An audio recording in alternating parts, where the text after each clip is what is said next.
Friends, मैं विनय Jain विजिलाइज digital platform पर आप सभी अभ्यर्थियों का बहुत बहुत स्वागत करता हूं। आज हम मध्य प्रदेश करंट अफेयर्स के कुछ प्रश्नों को लेकर के हाजिर हुए हैं। इन सभी प्रश्नों को हम एक एक करके आपके साथ डिस्कस करेंगे। आइए सबसे पहला प्रश्न हम देखते हैं कौन सा है। मध्य प्रदेश में जन्मे वरिष्ठ पत्रकार वेद प्रकाश वैदिक का निधन कब हुआ? When did senior journalist Ved Prakash Vaidik, who is born in Madhya Pradesh, died recently? Okay, तो प्रश्न आपको समझ में आ गया होगा। आपके उत्तर आपके सामने हैं। 13 मार्च 2023 विकल्प ए, विकल्प बी है। 14 मार्च 2023 विकल्प सी है। 12 मार्च 2023 विकल्प डी है। 15 मार्च 2023। फटाफट आपको आंसर करना है। तो इसका आंसर सही है 14 मार्च 2023। आपको मालूम होगा कि वेद प्रताप वैदिक जी का 14 मार्च 2023 को निधन जो हुआ है वो कहाँ हुआ है? वो हुआ है गुरुग्राम में। और गुरुग्राम में इनका जो निधन हुआ है वो एक मध्य प्रदेश के लिए बड़ी क्षति है। दूसरी बात, इनका जो जन्म हुआ था वो हुआ था हमारे मध्य प्रदेश के इंदौर शहर। तो ये आपको याद रखना है, ठीक है। अब इनके बारे में जो डिटेल्स है वो डिटेल्स आप हमारे जो करंट अफेयर्स का पीडीएफ है जो कि 2 पार्ट में आने वाला है, जो कि हमारे एप्लीकेशन विजिलाइज पर उपलब्ध है। ये जो आपका हमारा कंटेंट है वो आपको मात्र ₹1 में आप डाउनलोड करके वहां से आप पढ़ सकते हैं। तो मध्य प्रदेश करंट अफेयर्स के 2 पार्ट हमने बनाए हैं, पार्ट 1 और पार्ट 2। इसके पहले हमने मध्य प्रदेश की योजनाएं, नीतियां, कार्यक्रम आपने देखा होगा, हमने अपने एप्लीकेशन पर अपलोड कर दिया है। बहुत सारे बच्चों ने डाउनलोड कर लिया है और उसमें 143 योजनाएं और नीतियां डिटेल्स में लिखा हुआ है और बहुत सारे अभ्यर्थियों ने इसे डाउनलोड कर लिया है। आप भी फटाफट इसे डाउनलोड कीजिए। चलिए नेक्स्ट क्वेश्चन है। दूसरा हमारा प्रश्न है, दूसरी यूथ महापंचायत का आयोजन 23 मार्च 2023 को कहां होगा? तो जो यूथ महापंचायत है वो कहां ऑर्गेनाइज की जाएगी? ये यूथ पंचायत दूसरी यूथ पंचायत है। पहली यूथ पंचायत जो हुई थी वो पिछले वर्ष यानी 2022 में उसका सम्मेलन हुआ था, वो भी भोपाल में हुआ था। अब आपको ये बताना है कि दूसरी यूथ महापंचायत का जो आयोजन किया जाएगा वो कब किया जाएगा? विकल्प ए है बुरहानपुर, विकल्प बी है ग्वालियर, विकल्प सी है भोपाल और विकल्प डी आपका है जबलपुर। तो फटाफट आपको आंसर करना है। तो इसका विकल्प सही है सी। आपको हम बता दें 23 मार्च 2023 को भोपाल में ये जो यूथ महापंचायत होगी, इसी यूथ महापंचायत में हमारे लोकप्रिय मुख्यमंत्री राज्य मध्य प्रदेश युवा नीति की घोषणा भी करेंगे, जिसका हमारे यूथ को बेसब्री से इंतजार है। अब आते हैं हम तीसरे प्रश्न की तरफ। जो थर्ड क्वेश्चन है हमारा, अखिल भारतीय महापौर परिषद का आयोजन मध्य प्रदेश के किस एक स्थान पर किया गया? यानी ऑल इंडिया लेवल का काउंसिल ऑफ मेयर्स जो है उसका ऑर्गेनाइज्ड कहाँ की गई है? आपको ये बताना है। विकल्प ए आपके सामने है डिडोरी, विकल्प बी है बुरहानपुर, विकल्प सी है सीधी और विकल्प डी है सिंगरौली। फटाफट आप सोचिएगा और आंसर कीजिएगा। तो इसका आंसर सही है बी। यानी क्वेश्चन तीसरा जो है जिसमें हमने आपको महापौर परिषद का जो आयोजन किया गया है वो कहाँ पे किया गया है? तो याद रखिएगा बुरहानपुर में किया गया है।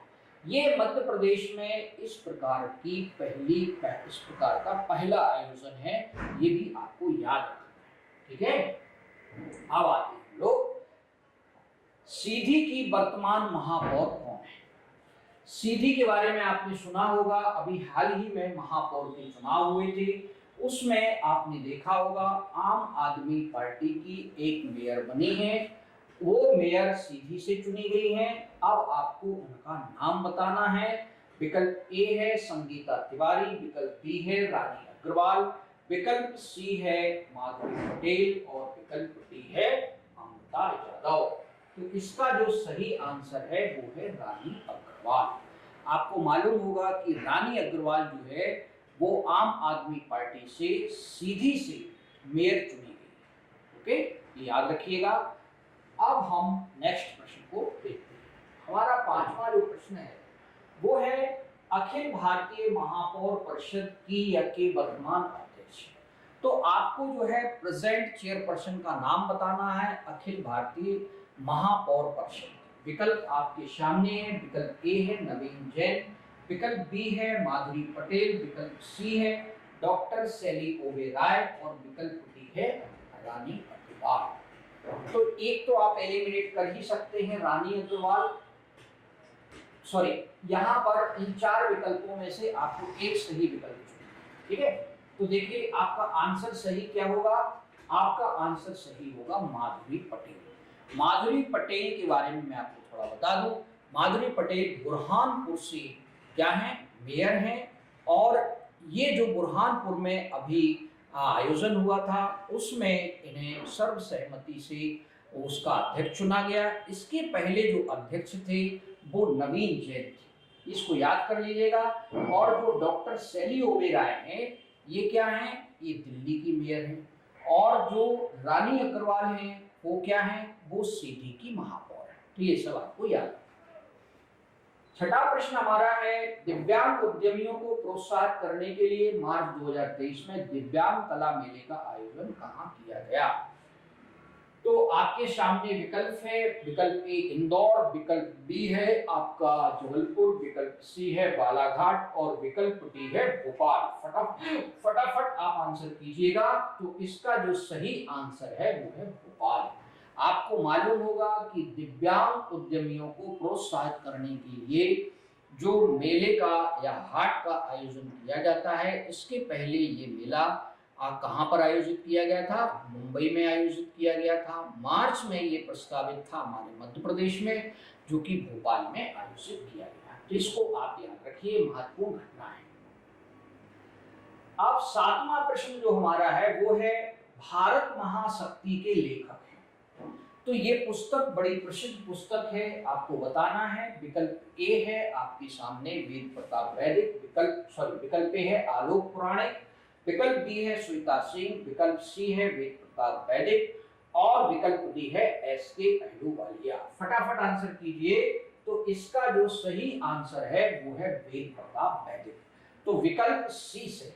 तो भारत महाशक्ति के जो लेखक हैं वो कौन है, वेद प्रताप वैदिक। वेद प्रताप वैदिक ने बहुत लेखन कार्य किया है, उसमें से उनकी 4 जो पुस्तक हैं वो काफी चर्चित पुस्तक हैं। इन सभी के आपको नाम आना चाहिए। मैं फिर आपको ये कह रहा हूँ कि करंट अफेयर्स मध्य प्रदेश जो हमने मैगजीन तैयार की है उसमें 2 पार्ट हैं। ये दोनों पार्ट आप हमारे विजिल IAS एप्लीकेशन से डाउनलोड कर सकते हैं। शीघ्र ही हम उसको अपने एप्लीकेशन पर उनको अपलोड कर देंगे। तो ये हुआ हमारा 7वां प्रश्न। अब हमारा 8वां प्रश्न है इंटरनेशनल स्पोर्ट्स कॉम्प्लेक्स का निर्माण कार्य किस एक स्थान पर किया जा रहा है। तो आपको ये बताना है कि मध्य प्रदेश में इंटरनेशनल स्पोर्ट्स कॉम्प्लेक्स कहां पर बनाया जा रहा है वो आपको बताना है। विकल्प आपके सामने हैं। विकल्प ए है नरेली शंकर, विकल्प बी है पैरसिया, विकल्प सी है नाथू बरखेड़ा और विकल्प डी है भौरी। तो आपको हम बता दें कि नवंबर 2022 से यहाँ पर 137 करोड़ रुपीस का बजट एलोकेट किया गया है, जिसके तहत जो है इंटरनेशनल स्पोर्ट्स कॉम्प्लेक्स जो है उसको डेवलप किया जा रहा है। ये डेवलप कहाँ किया जा रहा है, तो नाथू बरखेड़ा में किया जा रहा है। नाथू बरखेड़ा भोपाल जिले में आता है और एक गांव है, इसको आप याद रखिएगा।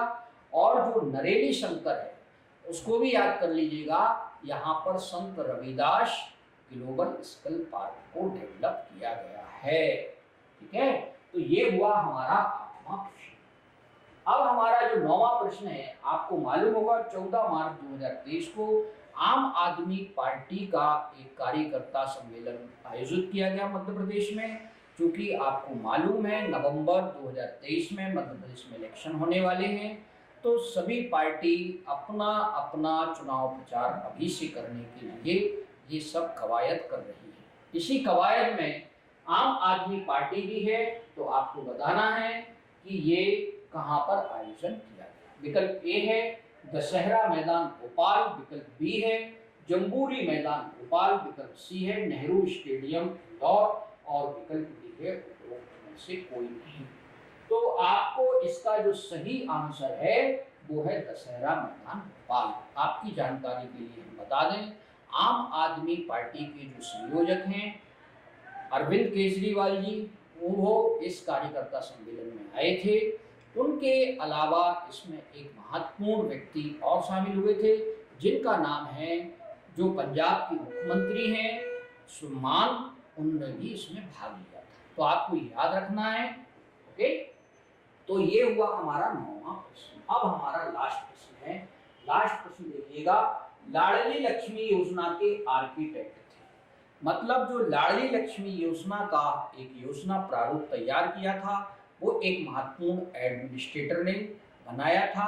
उनका हाल ही में निधन हो गया है, इसलिए ये काफी चर्चा में रहा है। और आप जानते हैं हमारे मुख्यमंत्री जी का ये ड्रीम प्रोजेक्ट है, ड्रीम योजना है, तो आपको इसलिए ये प्रश्न यहाँ से पूछा गया। तो विकल्प ए है राकेश शाहिनी, विकल्प बी है एस.एन. जौहरी, विकल्प सी है ए.जी. कुरैशी और विकल्प डी है आर.डी. शुक्ला। अगर आप करंट अफेयर्स पढ़ते होंगे, सही स्रोत से पढ़ते होंगे, तब आप इस क्वेश्चन को कर पाएंगे। तो इसका जो सही आंसर है फ्रेंड्स वो है राकेश शाहिनी। राकेश शाहिनी जो थे वो जब लाडली लक्ष्मी योजना को लॉन्च किया गया था वो उस समय मध्य प्रदेश के चीफ सेक्रेटरी हुआ करते थे।